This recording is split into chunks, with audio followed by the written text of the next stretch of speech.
Okay, welcome to Economics 231.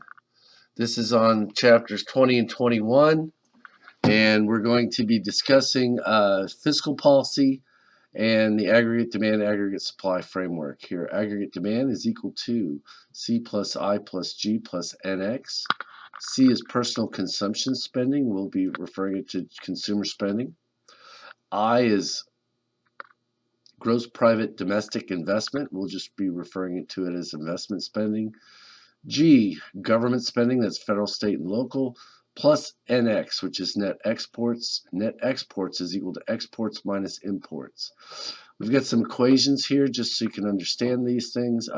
C is equal to C, consumer spending is equal to autonomous consumption plus induced consumption. That's your marginal propensity to consume. That is a fixed proportion of a person's income that they spend on consumer spending. So if you make $100 and that's 0.8, you'll spend 80 of those dollars on consumption. You'll save the other 20. I is equal to autonomous investment spending plus I sub R times R. We're missing the R there. Okay. And government spending will just be autonomous government spending. Governments will decide how much money to spend, and we will just take that as a given. Now, the first thing is things that shift the aggregate demand curve. Under the old Keynesian model here, okay, you can see we've got a backwards L-shaped aggregate supply curve. That is because prices are assumed to be inflexible in a downward direction. Prices can go up, or price levels can go up, but they can't go down. Sort of the Weeble wobble theory is what I call it. Weebles wobble, but they don't fall down. Prices can go up, but they can't go down. They're inflexible in the downward direction. Okay. You can see here, if we have aggregate demand and we increase it, that will cause us to move up this vertical section. That's the sweet spot. We're always going to start off in the sweet spot. That's a place where we have full employment output, Y sub FE, and price level is at 0 or 100 actually is where it would normally be. Okay, and then we get an increase in aggregate demand off that sweet spot. That is just going to cause price inflation. You can see output will stay the same, but prices will go up. A decrease in aggregate demand off that sweet spot will cause a decrease in output from Y sub FE, that's full employment output. That is normal output in an economy where we have a regular level of unemployment. Currently, that's 5.1% here in the US. That's determined by the government. They set it.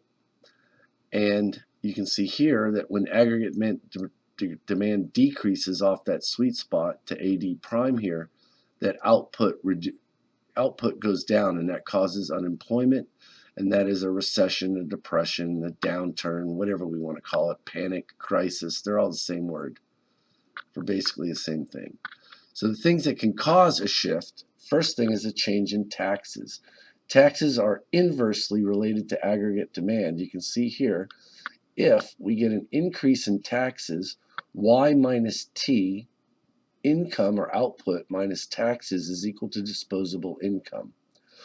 Consumption spending is equal to autonomous consumption. That's a fixed amount of consumption you'll spend regardless of your income, plus the marginal propensity to consume, little c, times disposable income. If disposable income goes down, that's a constant, then consumer spending will decrease if we raise taxes.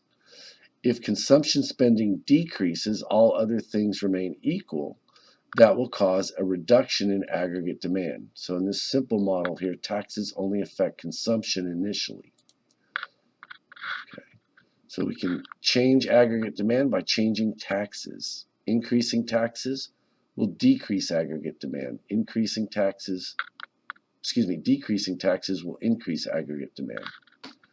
The next thing we have is a change in interest rates. This can be caused by changes in the money supply, which we'll talk about in the next video quiz. Here you can see I or R, we'll use I. If interest rates increase, we have some initial amount of investment here that's autonomous investment. That's investment that will be spent regardless of interest rate changes, plus this little coefficient here, I sub R, times in this case, the interest rate R, which is real interest. So if real interest rates go up, that will cause this whole thing to go down, and that will cause a decrease in investment spending. If investment spending decreases, aggregate demand will decrease. There is an inverse relationship between interest rates and investment spending, and thus aggregate demand. Changes in government spending directly related to aggregate demand. I'll show you in a minute. Government spending is just simply equal to autonomous consumption in a simple model. So if governments cut spending, that will decrease government spending. Aggregate demand is equal to C plus I plus G plus NX. If government spending goes down, that will cause aggregate demand to decrease. So there's a direct relationship. If government spending goes up, that will cause aggregate demand to increase. And finally, we have a change in exchange rates. Oftentimes, this can be affected by money supply. So here, if we were to decrease exchange rates, okay, so it takes fewer dollars to buy other countries' currencies, that will have an effect of increasing exports, decreasing imports. Net exports is equal to X minus M. So this will make American goods, if it was the dollar, cheaper to foreigners and foreign goods more expensive to Americans because we'd have to pay more dollars to buy the same foreign currency and pay the price for them. That would cause aggregate demand to increase. So those are the four main ones here. Okay. Now, what happens when we alter aggregate demand? Okay. Here, we're going to talk about expansionary fiscal policy. Okay. So we're going to increase aggregate demand, and here's a simple way of doing it is just to increase government spending. So the economy is here in a recession at AD. Okay. Something's caused aggregate demand to decrease in the past, possibly a decrease in investment spending due to poor animal spirits. And here the government is going to try and fix this in the Keynesian model. So they're going to increase their spending. If they increase spending by the right amount in this model, that would increase aggregate demand from AD to AD prime, getting us back to that sweet spot, the corner of that aggregate supply curve here, where the aggregate demand and aggregate supply intersect.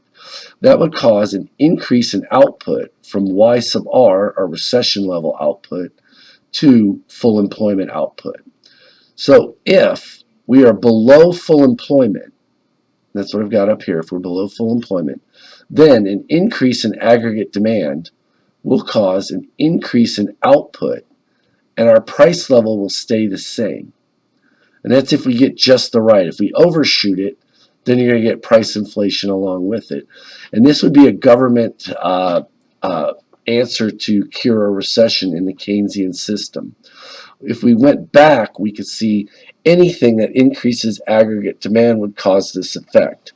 That could be a decrease in taxes. We could cut taxes during recession. Excuse me, we could increase the money supply, which is not a fiscal policy, it's a monetary policy. And that could cause interest rates to go down. That would increase investment spending and thus aggregate demand. We can obviously increase government spending. That's what we did here. Or we could alter exchange rates, decrease exchange rates, make the dollar less valuable in terms of other currencies, and that would increase net exports. And that's one cure for the recession according to the Keynesian model. The next thing we've got here is if we increase aggregate demand but we're already at full employment. So here we get an increase in government spending maybe, and that causes an increase in aggregate demand from AD, which is here at our sweet spot at full employment, no price inflation, to AD prime. You can see we move up this aggregate supply curve, which I failed to label.